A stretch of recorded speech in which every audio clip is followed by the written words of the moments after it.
Olá, eu me chamo João Matheus, sou aluno da graduação do curso de Medicina Veterinária pela UENF, bolsista de iniciação científica pelo CNPq e vim apresentar o trabalho intitulado Avaliação do Estresse Térmico e Termorregulação Testicular de Equinos da raça Pônei brasileiro por meio da termografia infravermelha.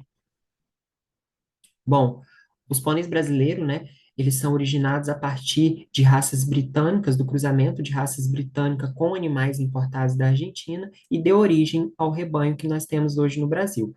O rebanho no Brasil hoje é de aproximadamente 50 mil animais, de acordo com dados obtidos a partir da Associação Brasileira dos Criadores do Cavalo Pônei em 2024. Tem grande importância econômica, né? A criação de pôneis possui um grande crescimento de aproximadamente 20% ao ano. Isso se dá em função da demanda crescente por esses animais, além da sua boa aceitação no mercado. E essa boa aceitação no mercado se dá em função da docilidade, versatilidade desses animais, além do valor afetivo e cultural atribuído a eles. Bom, o objetivo desse trabalho é avaliar a capacidade de termorregulação desses animais por meio da termografia infravermelha em diferentes momentos do dia. E a partir dessa avaliação, identificar os impactos das condições climáticas, como umidade e temperatura, sobre a fisiologia, reprodução e bem-estar. Bom, antes da gente começar as coletas de dados propriamente dita, realizamos a inspeção desses animais, garantindo que não houvesse nenhuma alteração que pudesse influenciar a termorregulação dos trabalhos submetidos ao estudo. Feita essa seleção do N, fomos para a coleta de dados. Bom, na coleta de dados, nós iniciávamos com o exame termográfico em cada indivíduo, seguidos do exame físico. E essa ordem é importante para minimizar as possíveis interferências devido à manipulação desses animais. Bom, nós iniciávamos o estudo, né, a avaliação no M0 com esses animais, os animais ainda em sombra. Depois passávamos para a segunda avaliação, que ocorria em M1, esses animais 1 hora exposto ao sol, M3, 3 horas de exposição ao sol, M6, 6 horas de exposição ao sol, e por fim, M9, 9 horas de exposição ao sol. Durante todos esses momentos também eram coletados dados climáticos, o exame físico, que são os parâmetros fisiológicos desses animais. Bom, essas coletas foram realizadas uma vez por semana, por 3 semanas consecutivas.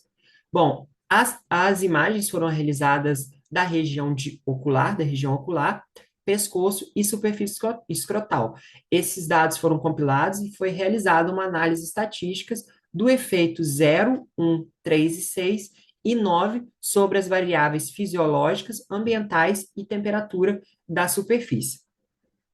A partir dessa análise, a gente chega no resultado, né? É importante destacar que os dados climáticos como a temperatura, umidade e WGT não diferiram entre os momentos. Ao exame físico que nós submetemos esses animais, a frequência cardíaca, a temperatura retal, motilidade intestinal, tempo de preenchimento capilar e mucosa não houveram mudança, permanecendo dentro dos níveis basais da espécie.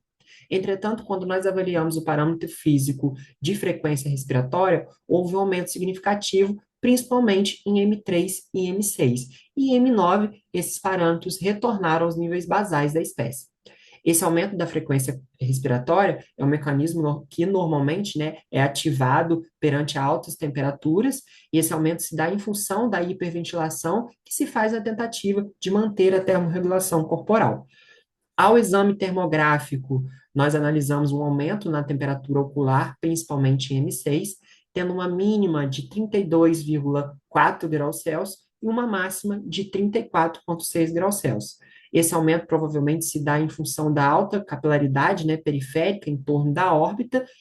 As demais áreas, como pescoço e testículo, não diferiram entre os momentos. O testículo se mostrou de 3 a 6 graus Celsius abaixo da temperatura corporal que os animais apresentavam em cada momento, como já é descrito na literatura, né? Isso sugere que há uma estabilidade dos parâmetros testiculares desses animais, mesmo com essas variações de calor. É um aspecto crucial para a fisiologia desses animais, né, permitindo que esses animais realizem uma espermatogênese de forma efetiva. Então, esses animais possuem um padrão termográfico testicular, e aí, com o padrão termográfico, a gente entende que esses animais mantêm uma temperatura em níveis dentro da normalidade para a espécie, mesmo em momentos em que as condições climáticas são divergentes. Bom, a partir desses dados, né, a gente conclui, o estudo sugere que esses animais possuem adaptações fisiológicas, permitindo que haja a manutenção da função reprodutiva, apesar das variações térmicas. A termografia foi um mecanismo de precisão de temperatura de modo não invasivo e sem estresse para esses animais. Esse estudo, posteriormente, poderá auxiliar nas seleções dos animais mais adaptados. Bom, essas são as minhas referências e o meu muito obrigado.